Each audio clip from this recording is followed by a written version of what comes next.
Hey, Kyle here with Maple Systems. Welcome to another Maple Systems video training series.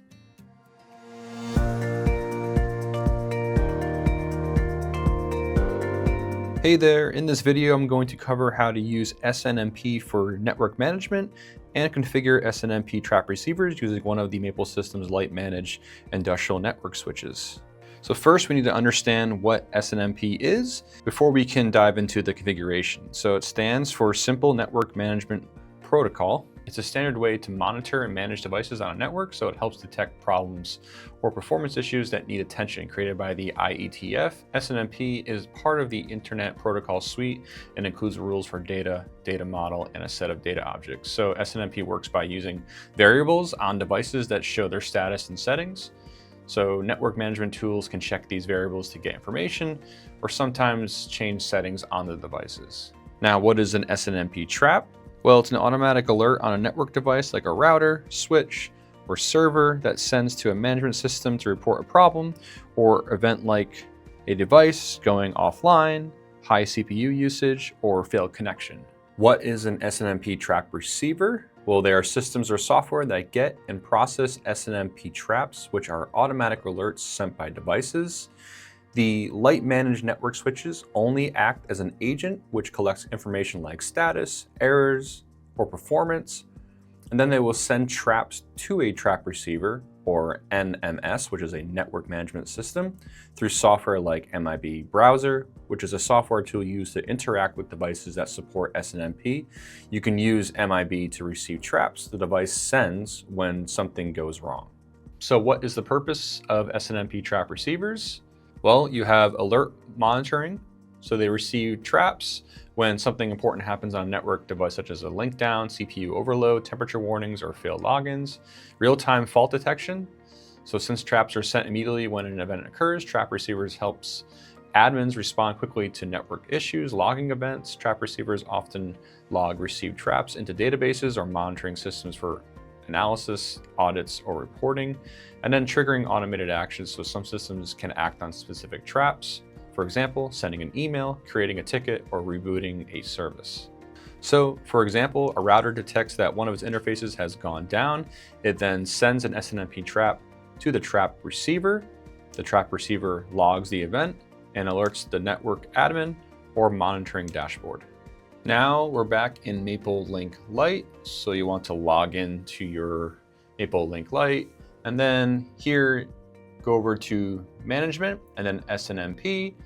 And let's go over the Configuration tab first. So the configuration allows you to enable or disable the SNMP protocol globally. And by default, it is disabled. You can customize the system name, system location, and the system contact, and then go to Community Name. Community name is basically like a password or key that allows access to network devices. It controls who can read or modify information on the device. So read only is usually the public. It allows viewing but not changing it. Then read write is usually private. It allows viewing and modification.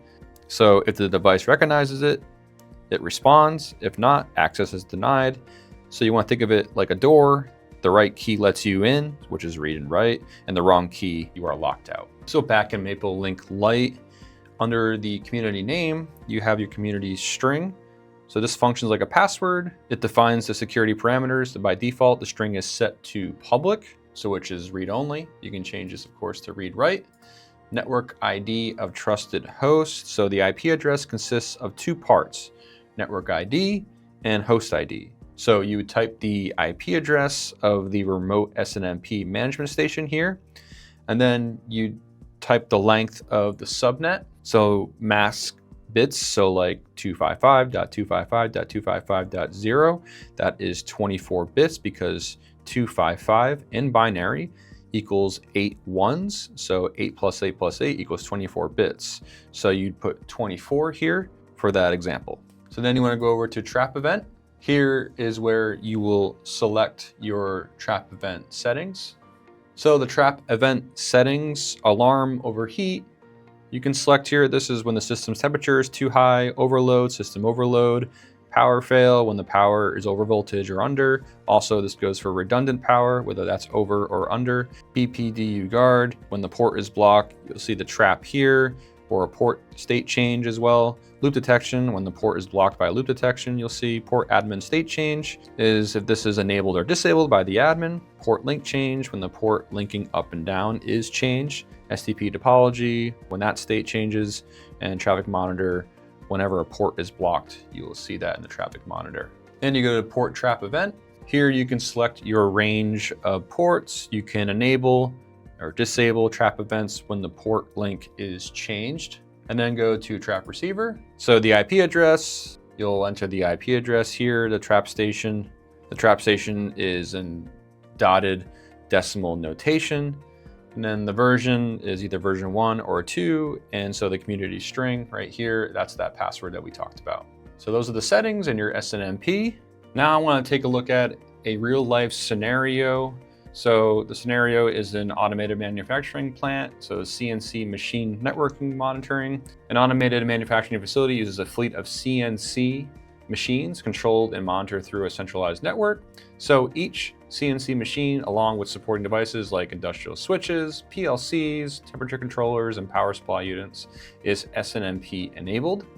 So the problem, one day, a network switch connecting several CNC machines begins to overheat to a failing internal fan. So if it fails completely, it will halt production in that section of the plant. So the role of the SNMP trap receiver, the network switch detects the high internal temperature and sends an SNMP trap to the plant's SNMP trap receiver system. So the SNMP trap receiver logs the event and recognizes it as a critical temperature threshold breach. Within milliseconds, it will alert the plant's IT team via SMS and email. It creates a ticket in the facility's maintenance ticketing system, and it automatically activates backup routing, rerouting network traffic to maintain uptime while technicians investigate. And then it logs the event in the central monitoring dashboard for auditing. The outcome, thanks to the SNMP trap receiver, a costly shutdown is avoided. The maintenance crew is dispatched in time to replace the failing fan before complete hardware failure, and the incident is logged for regulatory and insurance compliance. Well, that wraps up everything today. To get more information, you can visit the How to Use SNMP for Network Management and Configure SNMP Trap Receivers tutorial page. You can also visit the Maple Systems Industrial Network Switches page, and this is all located on the Maple Systems website. I hope you enjoyed this video, and thank you for watching.